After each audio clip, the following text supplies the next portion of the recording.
Hey everyone, it's Emily, and it's such a great time to be a Trails fan. And I'm really excited today to share a big haul full of Trails related goodies, along with an unboxing of the latest entry, Trails Through Daybreak, which NIS America kindly sent over to me to share an unboxing with you.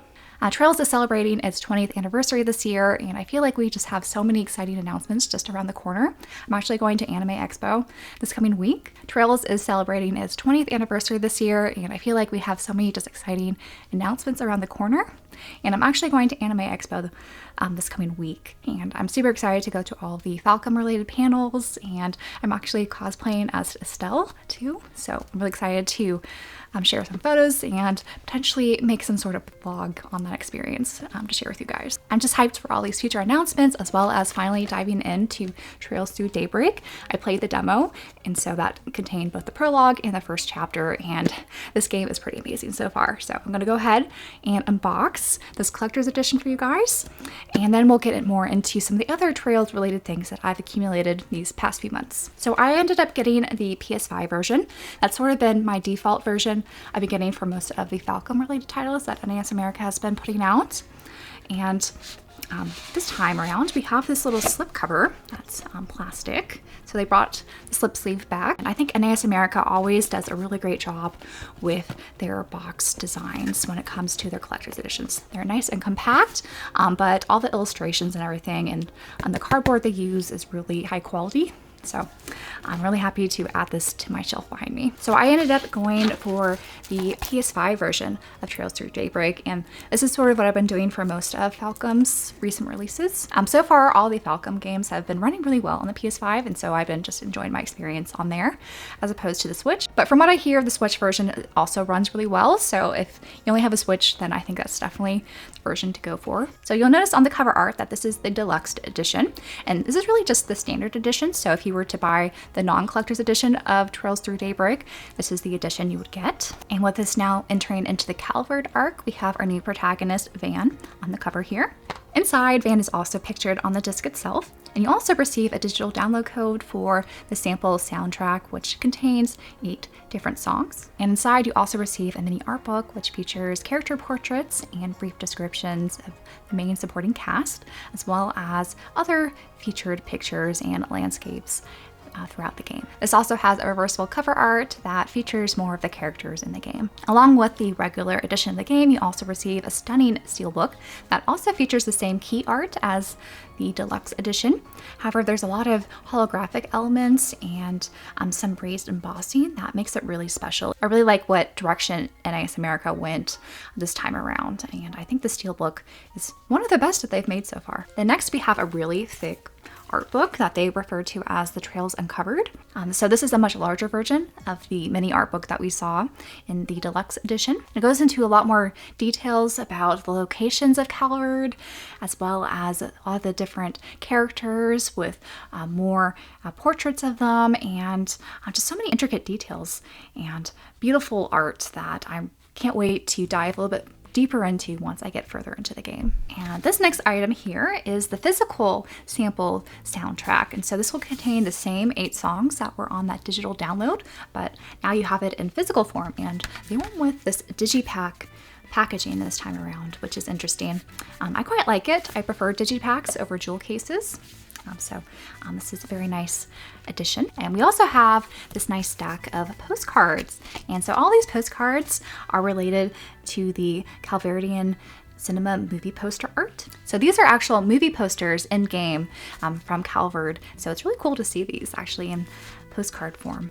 And last but not least, we have something in this little box here that's called the Arkwright Solutions business card case. And so Arkwright is the last name of the main protagonist, Van, and he owns his own little kind of a private detective agency, if you will. So this is what it looks like. It's a metal case, and so you open it up this way to insert your business cards. And so this is really neat. I wish I should print some business cards actually and use this. So it's really cool to see a practical item included in this box.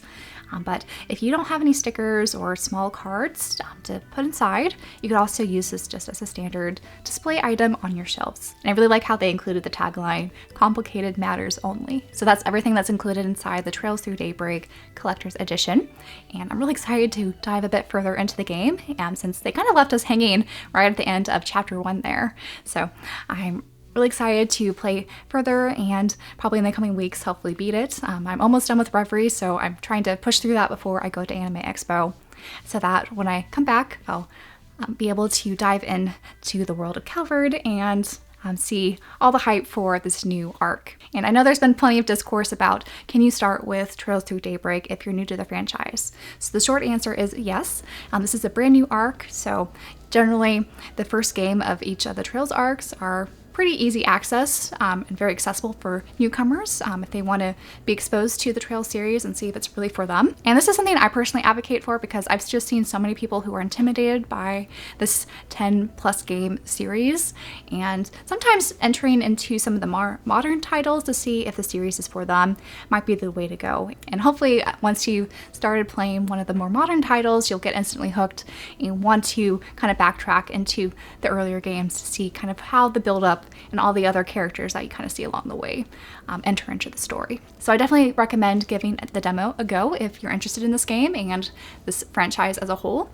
This is the first entry that they introduced a new combat system that's kind of a twist off of the turn-based system that they've used for the previous games, infusing both an action combat as well as some turn-based elements. So it's a lot of fun, and I really recommend giving this game a go. From what I played so far, I think this is going to be a very special game, and I think the voice acting, the pacing, and just all of the new cast are just a delight, and I could see this game becoming one of my favorites in the franchise as a whole. So that's the latest game. So now I'm going to switch over and talk about some of the other Trails related items that I purchased throughout the few months. So I'm going to first start off with an exciting new Japanese proxy haul that just arrived.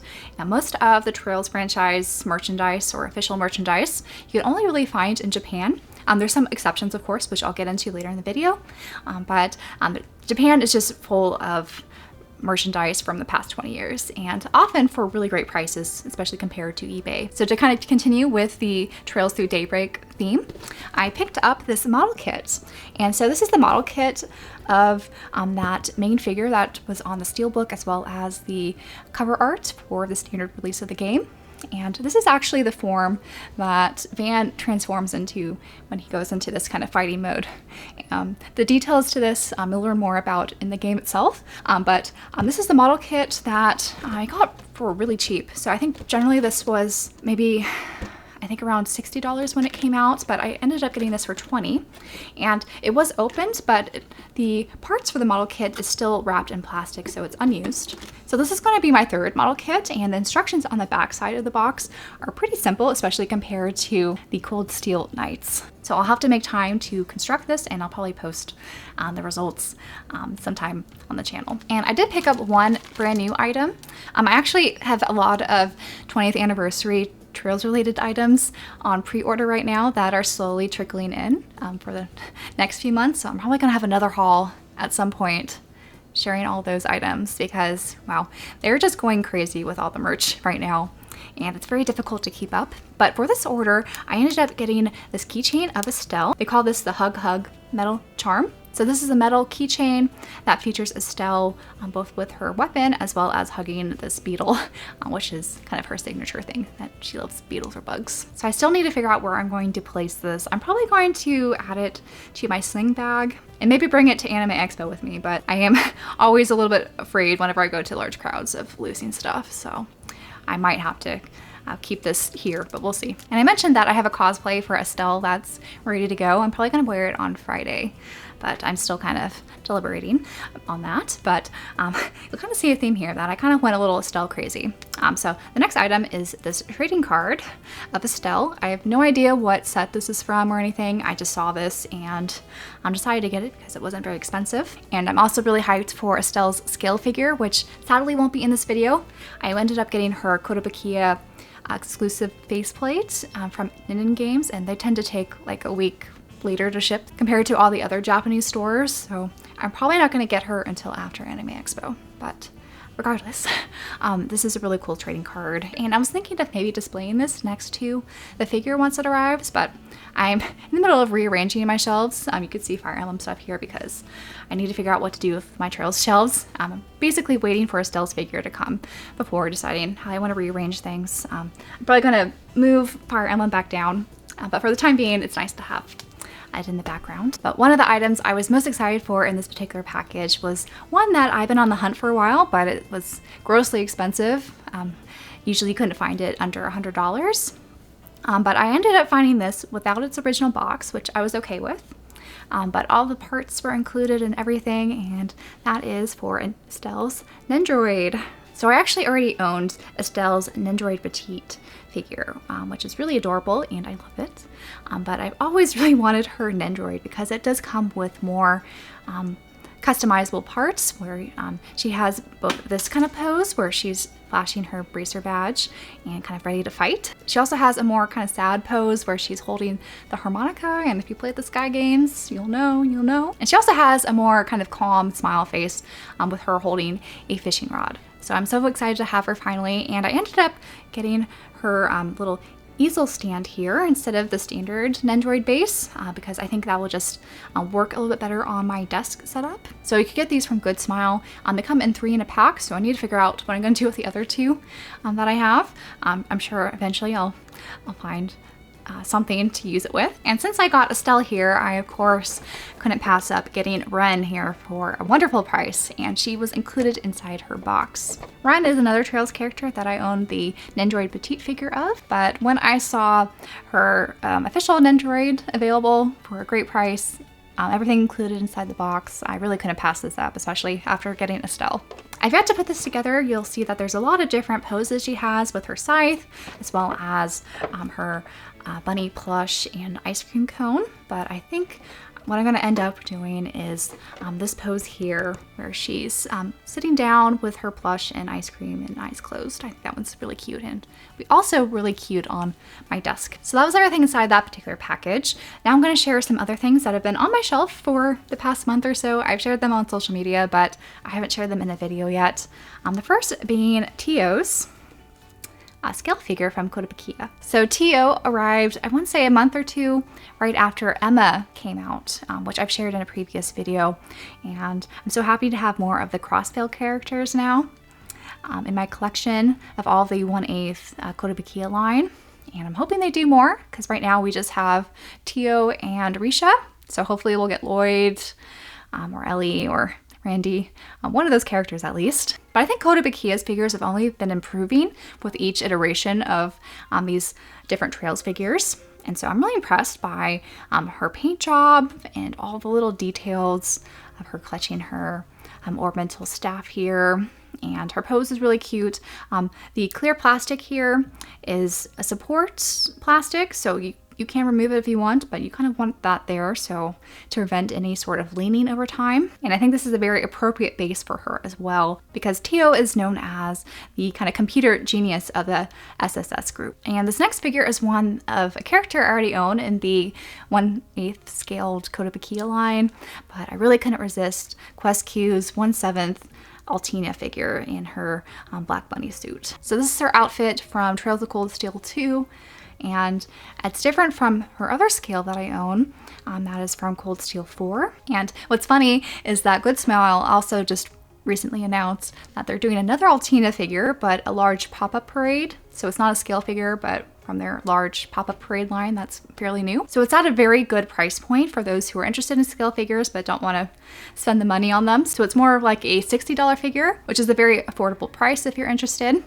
And I think they did a really good job at portraying her Cold Steel 3 outfit and pose. It's just kind of funny that we now have 3 + 1 Nendoroid of Altina, so hopefully we'll see some other characters represented from these figure companies, but right now we just have Estelle on the way for me. I know some people have already received theirs already. And Joshua is the next one that's coming up, so I'm definitely going to be pre-ordering him once he's up for pre-order, so probably in the next couple months or so. And I'm really curious who they'll be doing next. And I also wonder when they're going to do the Calvard arc people. So whenever they do a Van or one of the other characters, I'm definitely going to hop on that because, again, I think The Calvert arc is going to be very special for me. But overall, I think Quest Q did a really good job of this figure. She looks really great. I couldn't see any imperfections of her, and I'm also planning to have her on my desk eventually. Right now my desk is a mess because it has a bunch of Trails things on there with my shelf reshuffling. But yeah, I think she's going to be great there. And since we've been talking about scale figures, I'm going to talk about one non-Trails related figure that just arrived today actually, and that's the one that's been sitting next to me. So I have Corin from Fire Emblem, her 1/7 figure from Good Smile Intelligent Systems. This figure is just glorious. I think she looks so impressive. She is from Fire Emblem Space, which was on the 3DS, and this is her Nord outfit, and I think this scale is perfection. The only kind of nitpicky thing that I wish they didn't do was the felt base. So the red here is felt. For me, I feel like felt is a little bit cheap on figures, so I kind of wish that wasn't felt, but it's also a huge dust magnet. So I have to be really careful, like I am with Tharja's figure that also has felt on the base, but I feel like that one feels a little more plush compared to this one. But despite that, I do like kind of the marble look, as well as these purple flames that are coming off of the base. I think that's a really cool look, and just her overall pose is great. She is barefoot like she is in the game, so they put a lot of attention there, as you can see. But I do like how kind of ripped her cape is in the back and how much movement it has, and her hair looks just so tousled and lovely. Looks really great, and just her armor has a lot of great definition as well as paint, and yeah, I think she's definitely one of the best Fire Emblem figures they've released so far. Now this last package arrived today, which I'm so happy it did because I'm planning to actually wear some of the t-shirts inside of it to Anime Expo. So it was good timing. And the previous times I tried to order these shirts, they were sold out of my size, but thankfully they restocked and are now in my possession. So I ordered 2 t-shirts, one of the 20th anniversary Trails merch from PinBox. So they are a UK company that has a lot of different IPs that they make merch for, but one of their biggest IPs is Falcom, so they have a lot of E's and Trails related merch. So I ended up ordering one of the 20th anniversary t-shirts. I'm really tempted actually to order more of these, but I had to restrict myself to just one for now. Maybe later this year, because apparently they're keeping stock for the entire year. So I might cave, especially after playing Daybreak, but we'll see. So that first t-shirt I ordered was of the 20th anniversary Sky games. I had to get this one because Estelle is my favorite protagonist and character in the Trails franchise, and she's really my favorite JRPG character of all time. So I kind of had to have the t-shirt with her on it. And I just have so many fond memories with Sky because those were the first Trails games that I played, and I'm so happy I did back in 2018, I think is when I started. Unfortunately, all of the anniversary t-shirts are in black, and I have way too many black t-shirts, but I'm happy to add this one now to my collection. And I think PinBox does a great screen print. They're very high quality, and the t-shirts also feel very nice in my opinion. And wash very well. And for those interested, I ordered a size small here. And so they're kind of, I think, in unisex, or rather the UK size unisex t-shirts. So the small is really, I think, an extra small in US sizes. They have a sizing chart for if you haven't ordered on their website before and interested. The other t-shirt I bought was actually a mystery t-shirt. So I see it now that it's another black t-shirt, which I was kind of hoping, because apparently they're mystery t-shirts. You could get a Falcom related t-shirt that's at a reduced cost. So typically these t-shirts are around $32 or USD, but the random ones are around 20 something. So there is a price drop, and I was just kind of curious if I would get one of the special variants, because they said that sometimes they make these t-shirts in different colors to kind of test them out, and that might be something you end up with, or one of their previous designs that's been discontinued. But the one that I ended up getting was, I think, appropriate for the event I'm going to. It has the signature Falcom logo. It does have a quote here in English: "Knowledge which is felt to be boring is of little use, but knowledge which is assimilated eagerly becomes a permanent possession." So, and I do feel funny wearing company logos on t-shirts and apparel, but I think if I had to choose a gaming company to represent in t-shirt form, it would be Falcom. So I'm not mad at this at all. Whenever you're doing these mystery shirts, I do already own 2 of the designs that's on PinBox, so I was hoping I wouldn't accidentally get a duplicate, so I'm really happy that this was a different one. And then the last item that's in here is something I got on sale, and I really love PinBox's actual pins that they put in boxes. They've now since kind of discontinued their premium box design and going to use this kind of slipcase version that's going to look very similar, but should be cheaper to manufacture, which is understandable given how expensive everything is nowadays. But I never really touched their XL pins. So when I saw this one on sale, I decided to go for it, and that was the Estelle XL pin. I knew it was going to be large, but I didn't really understand that it was going to be the size of 2 of their pin boxes. So it was kind of interesting to open it up here and just see how massive this is. But I think Estelle looks great here, and of course I love me some Estelle. So I had to get her. And what's also really nice about these boxes is they have really nice official art laid on the back side of the box. So this is her design from the first Trails in the Sky FC game. So again, I'm so happy to have this. I'll have to figure out where to put her. I'm gonna have to, again, rearrange so much of my shelves when I get back from Anime Expo, but I'm really excited to do so. And of course, probably share posts of what it ends up looking like. But that was everything that I wanted to share today in this video. I do have, of course, more Trails things coming. I might pick up some things from Anime Expo. We'll see. I'll probably include those in a vlog video if that ends up happening. No promises because I never vlogged in public before, but I'm really hoping to put something together that's special because I think this is really a special event, especially with this marking the 20th anniversary for the Trails franchise. So I'm really excited for the coming week. And if any of you happen to be at Anime Expo and see me, feel free to say hi. I'm going to be meeting up with Brandon from Just the Gems as well as David from David Vink's RPGs. They're both co-hosting a panel for NAS America, which is really exciting. And so I'm going to try to attend that too, if possible, on Saturday. But yeah, I think a lot of exciting things are in the works for Trails. And of course, Trails Through Daybreak was one of my most anticipated games of the year. So I'm so happy it's finally here, even though I probably won't be able to touch it until after Anime Expo. But regardless, I hope you guys really enjoyed me kind of gushing over all these new Trails related items, as well as Trails Through Daybreak. Let me know if you are planning to play Trails Through Daybreak, or if you're also as excited for all the new kind of Trails hype and anniversary kind of announcements as I am. And I'll be back with some updates of how Anime Expo went and how my Estelle cosplay also ends up being. So until then, bye guys.